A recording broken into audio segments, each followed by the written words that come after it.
പിള്ളേരോണമെന്ന് കേട്ടിട്ടുണ്ടോ? ഇല്ലെങ്കിൽ കേട്ടോളൂ, അങ്ങനെയൊന്നുണ്ട്. കർക്കിടക മാസത്തിലെ തിരുവോണം നാളിലാണ് പിള്ളേരോണം ആഘോഷിക്കുന്നത്.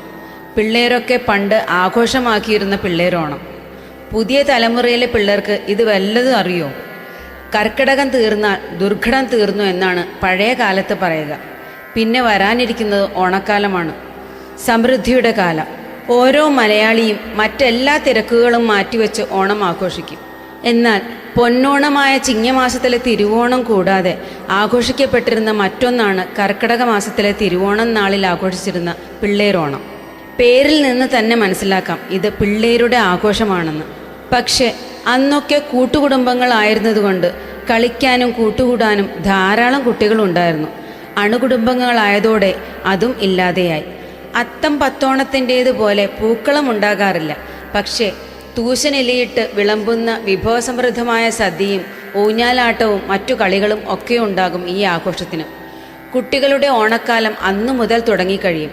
27 നാൾ കഴിഞ്ഞു വരുന്ന ചിങ്ങമാസത്തിലെ തിരുവോണം വരെ അവർക്ക് ഓണക്കാലമാണ്. പിള്ളേരോണത്തിന് വീടിൻ്റെ മുഴുവൻ ഉത്തരവാദിത്വവും കുട്ടികളെ ഏൽപ്പിച്ചിരുന്നതായി പഴയ കാരണവന്മാർ പറയുന്നു. മുതിർന്നാൽ ഒരു കുടുംബം നടത്തിക്കൊണ്ടു പോകേണ്ടതിൻ്റെ ഉത്തരവാദിത്തങ്ങളെ കുട്ടികൾക്ക് മനസ്സിലാക്കി കൊടുക്കാൻ ഇങ്ങനെ ചെയ്യുന്നതുകൊണ്ട് സാധിച്ചിരുന്നു. മുതിർന്നവർ എല്ലാ കാര്യത്തിലും അവരെ സപ്പോർട്ട് ചെയ്യും. എല്ലാം വളരെ ഭംഗിയായി കുട്ടികൾ നടത്തുമായിരുന്നു. രാവിലെ എഴുന്നേറ്റുള്ള കുളിയോടെ പിള്ളേരോണം ആരംഭിക്കുന്നു. ദീപം കൊളുത്തി പ്രാർത്ഥനയ്ക്കു ശേഷം ഒരു പരന്ന ചരുവത്തിൽ വെള്ളം നിറച്ച് ആ വെള്ളത്തിൽ ആമ്പൽപ്പൂവും താമരപ്പൂവും കൊണ്ട് ഭംഗിയാക്കുന്നു. അത് ഗൃഹത്തിനു മുന്നിൽ വയ്ക്കുന്നു. ഇന്ന് നമ്മൾ വീടുകളിലും മാളുകളിലും ഹോട്ടൽസിലും ഒക്കെ കാണാറില്ലേ ഓട്ടുരുളിയിൽ വെള്ളം നിറച്ച് പുഷ്പങ്ങൾ കൊണ്ട് അലങ്കരിച്ചിരിക്കുന്നത്? അന്നത്തെ ആ ചടങ്ങിൻ്റെ ഒരു പുതിയ പതിപ്പാണ് ഇത്. കൂടാതെ വിളക്കിനു മുന്നിൽ ഒരു പാത്രത്തിൽ ജലം നിറച്ചു വെച്ച് അതിനു ചുറ്റും വാഴയില ചീന്തിൽ 8 തരം വ്യത്യസ്ത വിത്തുകളും വയ്ക്കും. ഇങ്ങനെ ഒരു പൂജ ചെയ്യുന്നതുകൊണ്ട് ആ നാടിൻ്റെയും നാട്ടിലെ ജനങ്ങളുടെയും സമ്പത്തും ഐശ്വര്യവും വർദ്ധിച്ച് ജീവിത നിലവാരം ഉയർത്തും എന്ന വിശ്വാസത്തിലാണ്. ഇതല്ലാതെ ചേനക്കാവടി വരുന്ന ഒരു ചടങ്ങും ഉണ്ടായിരുന്നു. കുട്ടികളെല്ലാവരും കൂടി ചേന പറിച്ച് അതിൻ്റെ ഇലയും തണ്ടും കാവടിയാക്കി വീട്ടിലേക്ക് ആഘോഷമായി കൊണ്ടുവരും.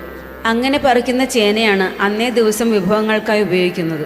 എന്തു രസമാണല്ലേ ചേനത്തണ്ടും ഇലയും കൊണ്ടുള്ള കാവടിയും ആനക്കാലായ ചേനയും കൊണ്ടുള്ള വിഭവങ്ങളും.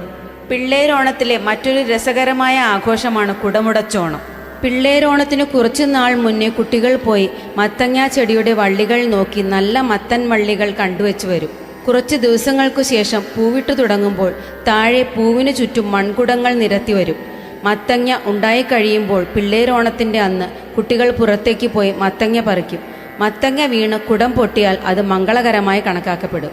ഈ മൺകുടങ്ങൾ വീട്ടിൽ കൊണ്ടുവന്ന് ആഘോഷവും ചിരിയുമായി കുടങ്ങളെല്ലാം പൊട്ടിക്കും.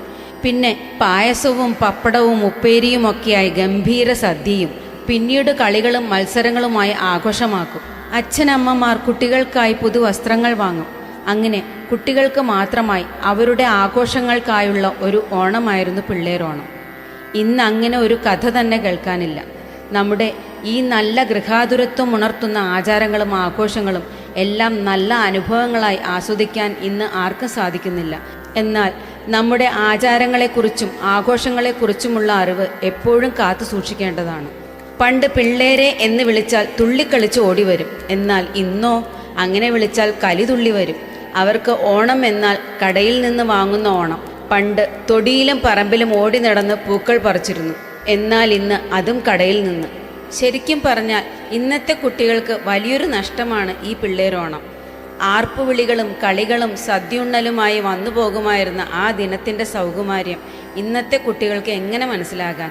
വാമന പ്രതിഷ്ഠയുള്ള തൃക്കാക്കര ക്ഷേത്രത്തിലെ ഓണാഘോഷങ്ങൾ കർക്കിടകത്തിലെ തിരുവോണത്തിന് തുടങ്ങി 28 ദിവസമായിരുന്നു. അതായത് ചിങ്ങമാസത്തിലെ തിരുവോണം നാൾ വരെ.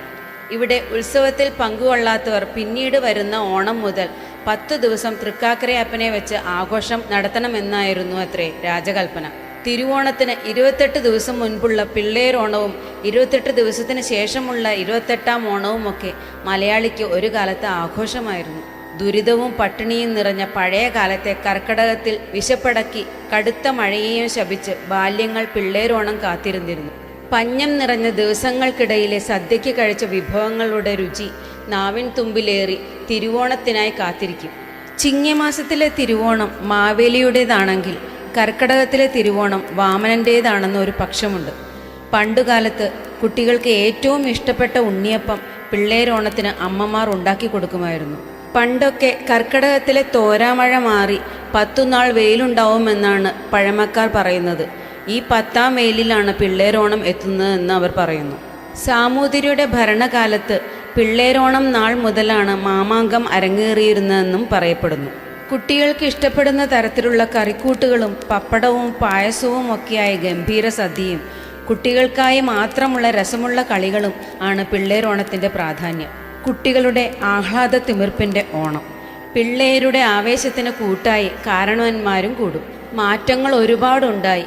എന്നിരുന്നാലും ഓണക്കാലം നൽകുന്ന ഗൃഹാതുരത്വമൂറുന്ന ഓർമ്മകളും അത് പകരുന്ന സന്തോഷവും മലയാളിക്കെന്നും പ്രിയപ്പെട്ടവയാണ്. ഞാൻ വായിച്ചറിഞ്ഞിട്ടുള്ളതും കേട്ടറിഞ്ഞിട്ടുള്ളതുമായ വിവരങ്ങളാണ് ഇവിടെ പങ്കുവച്ചിട്ടുള്ളത്. പിള്ളേരോണത്തെക്കുറിച്ച് കൂടുതൽ വിശേഷങ്ങൾ അറിയാവുന്നവർ ദയവായി കമൻറ്റ് ബോക്സിൽ പങ്കുവയ്ക്കുക. നമ്മുടെ പഴമയുടെ തിരിച്ചറിവുകൾ അതുവഴി പുതിയ തലമുറയിലേക്കും എത്താൻ ഇടയാവട്ടെ. ഏവർക്കും പിള്ളേരോണ ആശംസകൾ നേരുന്നു.